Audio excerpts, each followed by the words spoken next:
Desde a antiguidade existem relatos que demonstram o conhecimento da epífise ou glândula pineal. Entre os gregos na escola de Alexandria, os estudos pineais estavam relacionados às questões de ordem religiosa. Os gregos a denominavam como conarium, enquanto os latinos por glândula pinealis. No século XVIII, Descartes, um grande pensador, afirmou que a epífise era o centro da alma. De acordo com a doutrina espírita, esse parecer não precede, basta para tanto consultar as questões número 146 e 146 do Livro dos Espíritos. A alma humana não possui uma sede, não está determinada e circunscrita em certa parte do corpo.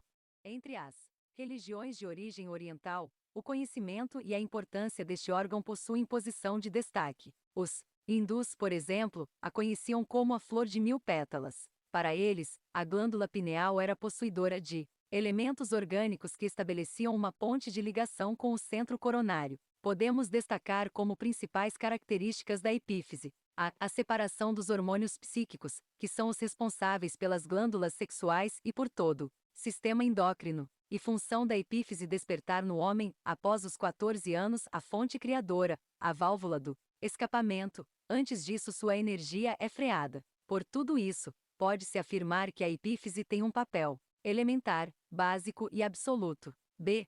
Está relacionada à parte emocional. C. Relaciona-se à vontade de cada um, ao esforço de se melhorar. A epífise está relacionada à vontade. D. Constitui-se, por assim dizer, um armazém energético, pois supre com energias de caráter psíquico todo o corpo. E glândula da vida mental. Representa uma manifestação do centro coronário. Apesar de sua importância já ser conhecida por diversos povos, entre os espíritas os estudos de relevância sobre o assunto ganharam destaque a partir de 1945, quando por meio da mediunidade de Francisco Cândido Xavier, André Luiz, um médico desencarnado, relatou o seu espanto, ao perceber a função que a epífise desempenhava no momento do transe mediúnico. Segundo André Luiz, quanto mais lhe notava as singularidades do cérebro, mais admirava a luz crescente que a epífise deixava perceber. A glândula minúscula transformará-se em um núcleo radiante, e em derredor, seus raios formavam um lótus de pétalas sublimes. Logo em seguida, André Luiz afirma o seguinte: examinei atentamente os demais encarnados. Em todos eles a glândula apresentava notas de luminosidade, mas em nenhum brilhava como no intermediário em serviço. Missionários da luz. A descrição efetuada demonstra claramente que a epífise coloca o ser encarnado em contato com o mundo espiritual de forma mais intensa. Na década de 1940 e 1950, a medicina ainda havia avançado muito pouco em relação ao seu conhecimento sobre o papel e o funcionamento da glândula pineal. Ela era vista apenas como um órgão vestigial, o frenador da sexualidade infantil. A partir de 1958, pesquisas desenvolvidas na Universidade de Yale, nos Estados Unidos, identificaram que a glândula pineal produz um hormônio próprio, a melatonina. Tal descoberta permitiu um avanço nas pesquisas sobre este assunto. A glândula pineal faz parte do epitálamo, um dos componentes do diencéfalo. Ela corresponde a uma evaginação do teto diencefálico. A natureza fez um trabalho bastante cuidadoso, pois localizou esta glândula no eixo mediano do encéfalo. Com relação ao seu peso e tamanho, não existe um consenso propriamente dito sobre o assunto. Afirma-se que a glândula pineal possui um formato de um cone e pesa aproximadamente 100 mg no homem. Por outro lado, Jorge Andrea fornece informações mais precisas.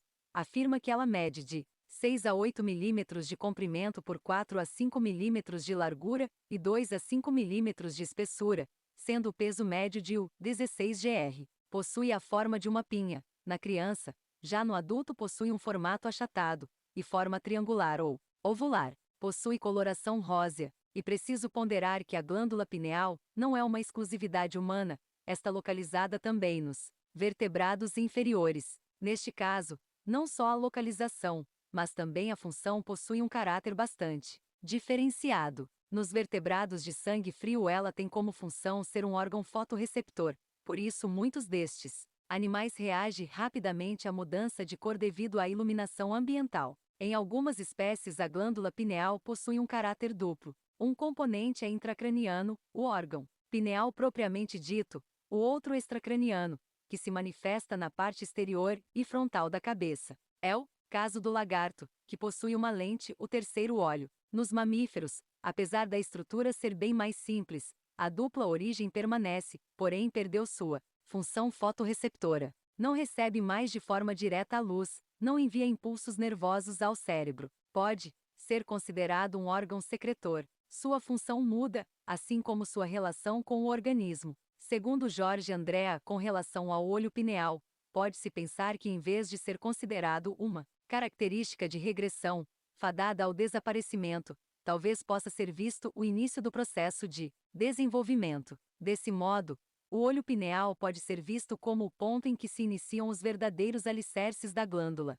pineal, e como tal, da individualidade espiritual, as expressões de um eu em formação não existente nos invertebrados, cuja zona espiritual deve fazer parte de um conjunto próprio da espécie, sem as nuances que caracterizam o indivíduo, o eu. Na espécie humana, a função da glândula pineal passa pelos mecanismos da meditação e do discernimento, da reflexão e do pensamento, e pela direção e orientação dos fenômenos psíquicos mais variados. Perante essas informações, temos o dever de efetuar um questionamento.